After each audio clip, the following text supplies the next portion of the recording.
Dunia kita adalah bagian kecil dari tata surya yang sangat besar. Tata surya adalah semua benda yang ada di langit seperti kumpulan planet, meteor, atau objek lain yang mengorbit matahari, termasuk planet bumi tempat kita tinggal. Selain bumi, apakah ada planet-planet lain dalam tata surya kita? Jika ada, bagaimana ya karakteristiknya? Apakah planet-planet tersebut mirip dengan bumi tempat tinggal kita? Nah, kita akan menjawab semua pertanyaan ini melalui pembahasan materi kita hari ini. Dalam persiapan untuk kompetensi sains nasional atau KSN di bidang astronomi, teman-teman perlu memahami struktur, karakteristik, dan gerakan planet di dalam tata surya. Jika teman-teman ingin menggali lebih dalam tentang planet-planet yang mengelilingi matahari, yuk simak video ini sampai akhir ya! Assalamualaikum warahmatullahi wabarakatuh. Tabik pun! Halo teman-teman, perkenalkan nama saya Nazul Ophelia Putri dari SMA Negeri 2 Bandar Lampung. Bagaimana nih kabar teman-teman semua? Semoga kesehatan dan keberuntungan selalu menyertai kita semua ya. Hari ini kita akan belajar soal dan latihan tentang pengertian planet, macam-macam planet, serta ciri-cirinya. Sebelum kita memulai materi ini, alangkah baiknya kita berdoa terlebih dahulu. Berdoa mulai. Berdoa selesai. Secara umum, pengertian planet adalah benda langit yang mengorbit atau mengelilingi suatu bintang dengan lintasan dan kecepatan tertentu. Contohnya, bumi yang mengelilingi matahari. Planet merupakan bagian dari anggota tata surya dengan ciri-ciri tertentu. Planet dengan mengitari penuh matahari dalam satu putaran disebut dengan revolusi. Sedangkan untuk waktu yang diperlukan planet dalam satu kali revolusi disebut kala revolusi atau 1 tahun planet. Tidak hanya revolusi, planet mengorbit atau berputar pada porosnya yang disebut dengan rotasi. Planet membutuhkan waktu 1 kali rotasi disebut dengan kala rotasi. Mengapa ya planet tidak bertabrakan? Karena setiap planet memiliki lintasan maya yang berbentuk elips yang dinamakan dengan orbit. Setiap planet-planet tetap pada orbitnya yang mana hal ini dipengaruhi oleh gaya gravitasi matahari. Semakin jauh dari matahari, maka orbit dari planet tersebut semakin panjang. Dalam tata surya terbagi atas 2 kelompok planet, yaitu ada yang dikatakan sebagai planet dalam, yang diantaranya terdiri dari planet Merkurius, Venus, Bumi, dan Mars. Sedangkan planet luar terdiri dari planet Jupiter, Saturnus, Uranus, dan Neptunus. Adapun ciri-ciri dari planet-planet yang berada dalam 2 kelompok planet dalam dan planet luar, yaitu sebagai berikut. A. Ciri-ciri planet dalam. Yang pertama terbentuk dari batu dan logam, memiliki permukaan yang padat, tidak memiliki cincin, memiliki sedikit satelit.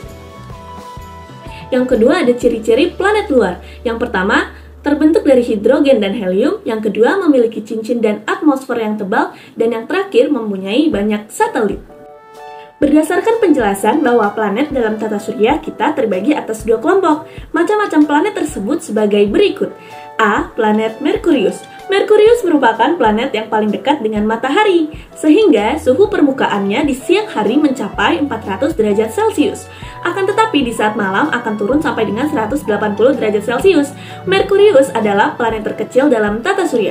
Ciri-ciri planet Merkurius adalah berdiameter 4.879 km, jarak rata-rata dari matahari 57,9 juta km, kala rotasi 58,65 hari, kala revolusinya 88 hari, suhu rata-rata 160 derajat Celcius, jumlah satelit 0 dan tidak memiliki cincin. B. Planet Venus. Planet Venus dikenal dengan bintang sore atau bintang kejora. Venus adalah planet yang terpanas di tata surya dengan suhu yang dapat mencapai lebih dari 470 derajat Celcius. Venus satu-satunya planet yang berputar searah dengan jarum jam. Ciri-ciri planet Venus yang pertama ada berdiameter 12.104 km.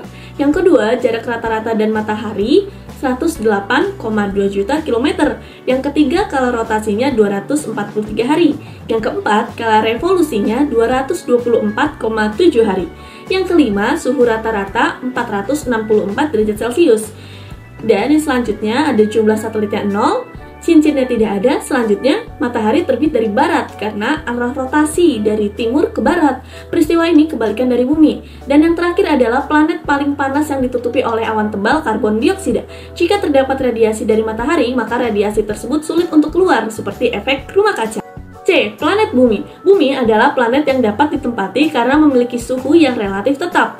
Ciri-ciri planet Bumi yaitu berdiameter 12.756,3 km, Yang kedua, jarak rata-rata dari mataharinya 149,6 juta kilometer. Yang ketiga, kala rotasinya 23 jam 57 menit. Yang keempat, kala revolusinya 365,242 hari. Yang kelima, suhu rata-ratanya 15 derajat Celcius. Yang ketujuh, terdapat jumlah satelit 1 buah. Yang kedelapan, tidak memiliki cincin. Yang kesembilan, planet dengan sumber kehidupan dengan suhu yang cocok untuk kehidupan air dan oksigen. Yang terakhir, berwarna biru karena partikel udara di atmosfer memantulkan cahaya berwarna biru. D. Planet Mars. Planet Mars dijuluki sebagai planet merah. Kenapa ya planet Mars disebut sebagai planet merah?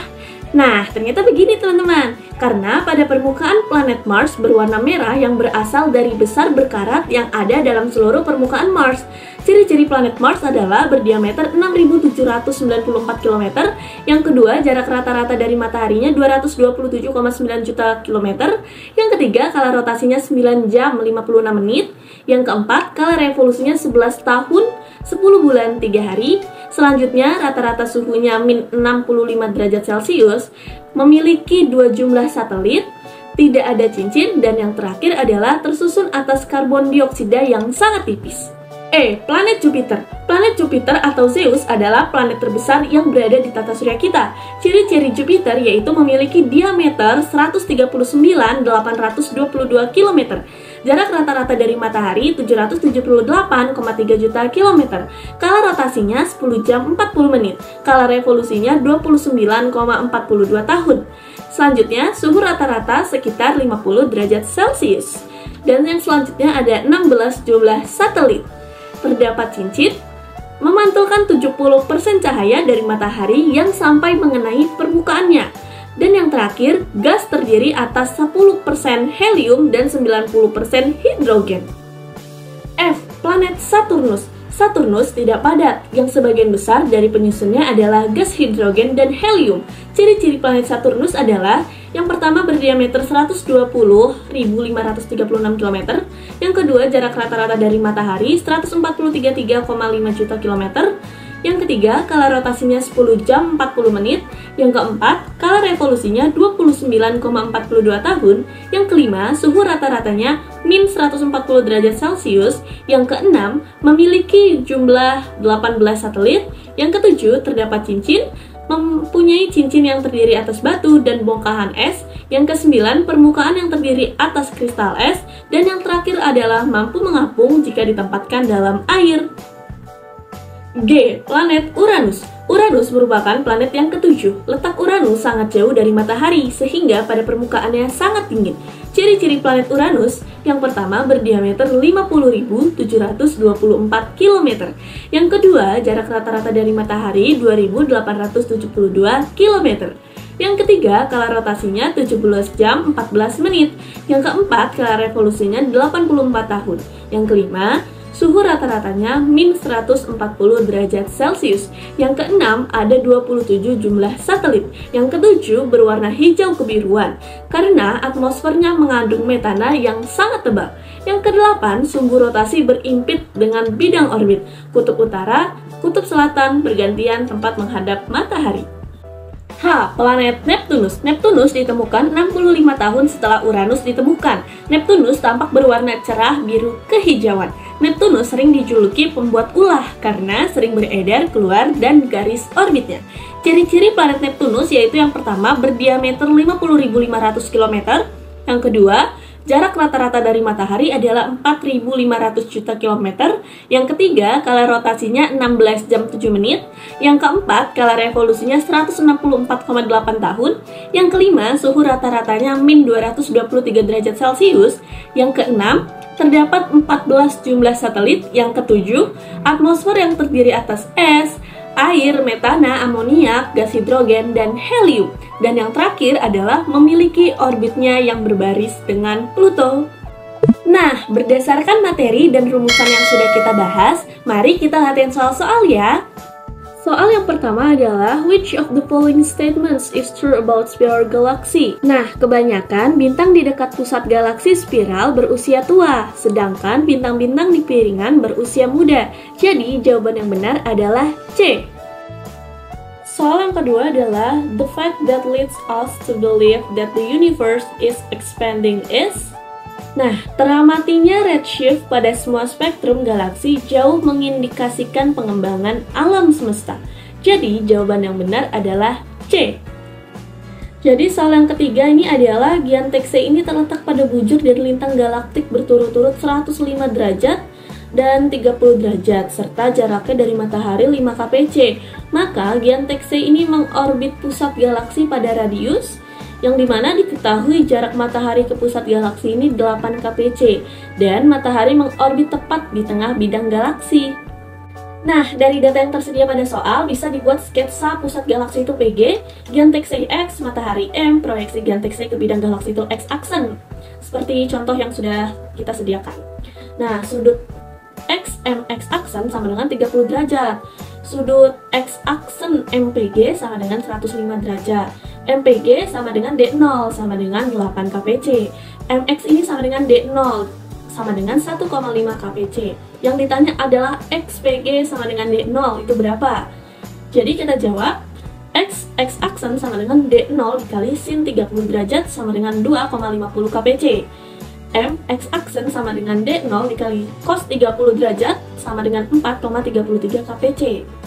Selanjutnya, X aksen PG kuadrat sama dengan MPG kuadrat plus MX aksen kuadrat min 2 dikali MPG dikali MX aksen dikali cos 105 derajat dengan X aksen PG kuadratnya itu 100,68. Jadi, D kuadrat sama dengan X aksen PG kuadrat ditambah X aksen kuadrat dengan D0 itu 10,34 kpc. Jadi, jawaban yang benar adalah C. Soal yang keempat adalah pergeseran merah garis spektrum hidrogen dengan panjang gelombang H alfa diamnya itu 6563 angstrom sebesar 0,047. Maka, kecepatan radial galaksi tersebut terhadap pengamat adalah. Nah, pergeseran merah Z sama dengan 0,047. Dengan rumusnya adalah FR per C, yang dimana FR itu adalah 14.100 km per second. Jadi, jawaban yang benar adalah B. Soalan kelima adalah foton CMB yang berhasil diamati saat ini berada pada panjang gelombang 1 mm. Foton tersebut ini dipancarkan ketika alam semesta 1 dibagi 1100 ukurannya saat ini. Estimasi panjang gelombang foton tersebut ketika baru diemisikan berapa? Nah, perbandingan ukuran alam semesta ini RE dibanding R0 dengan 1 dibanding 1100 sama dengan lambda E dibanding lambda O, dengan indeks E menyatakan ketika diemisikan dan indeks O ketika diamati sekarang. Maka lambda E sama dengan lambda O dibagi 1100 sama dengan 1 dibagi 1100 mm sama dengan 9,09 dikali 10 pangkat 4 mm atau sama dengan 9000 angstrom. Jadi jawabannya adalah A. Jadi kita sudah masuk ke soal yang keenam, yaitu berkembangnya teknologi teleskop di angkasa memungkinkan manusia mengamati objek yang kecelangannya hanya 1 dibanding 50 kecelangan objek paling redup yang bisa diamati menggunakan teleskop landas bumi. Teleskop landas bumi terbaik bisa mengamati objek yang jaraknya kurang lebih 10 pangkat 9 parsec dari tata surya. Saat teleskop di angkasa memulai pengamatannya, benda terjauh yang bisa diamati menggunakan teleskop tersebut kurang lebih berasal dari beberapa tahun di masa lalu. Nah, B angkasa per B bumi sama dengan 1/50. B itu kecerlangan. Kecerlangan yang teramati sebanding dengan inverse jarak kuadrat dengan B alfa 1/D kuadrat. Maka B angkasa per B bumi sama dengan 1/50 sama dengan D kuadrat bumi per D kuadrat angkasa, yang dimana D kuadrat angkasa itu sama dengan 50 D kuadrat bumi, atau sama dengan 50 dikali 10 pangkat 9 dipangkatkan 2 sama dengan 5 dikali 10 pangkat 19. D angkasa sama dengan 7,07 kali 9 parsec, dengan hasilnya yaitu 2,3 dikali 10 pangkat 10 tahun cahaya. Artinya cahaya yang diamati berasal dari 2,3 dikali 10 pangkat 10 tahun lalu. Jadi jawaban yang benar adalah D. Sekarang kita beralih ke nomor 7. Lokasi di Bima Sakti yang paling mungkin Anda saat ini terjadi supernova tipe 2 adalah di mana? Nah, supernova tipe 2 ini terjadi dari ledakan bintang masif di akhir masa hidupnya. Bintang masif berusia pendek sehingga lokasinya ketika mati memungkinkan besar sama dengan lokasi lahirnya. Daerah pembentukan bintang aktif di Bima Sakti yakni di piringan atau lengan spiral. Jadi jawaban yang benar adalah D. Soal yang ke-8, mengapa lengan spiral galaksi-galaksi tampak lebih biru daripada bagian galaksi spiral lain? Spektrum biru pada lengan spiral disebabkan oleh dominasi spektrum bintang-bintang O dan B yang panas sehingga berwarna biru. Jadi jawaban yang benar adalah B. Nah, soal yang ke-9, pada gambar berikut B menyatakan kurva rotasi Bima Sakti. Maka massa Bima Sakti yang terlingkupi dalam radius 10 kpc adalah, jadi GM dikali R per R sama dengan VR kuadrat.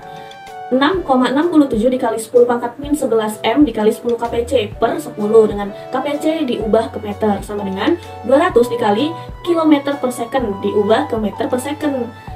M dikali 10 kpc sama dengan 1,85 dikali 10 pangkat 41 kilogram sama dengan 9,25 dikali 10 pangkat 10 meter. Jadi jawaban yang benar adalah E. Soal yang ke-10, perhatikan pernyataan-pernyataan berikut ini. Pilih pernyataan yang benar. Pernyataan yang pertama, Shapley memperkirakan ukuran Bima Sakti jauh lebih besar dibandingkan dugaan sebelumnya, sehingga ia berpendapat nebula spiral yang diamati masih ada di dalam Bima Sakti. Pernyataan yang kedua, data baru menunjukkan nebula spiral yang teramati berputar, mengindikasikan jaraknya yang dekat.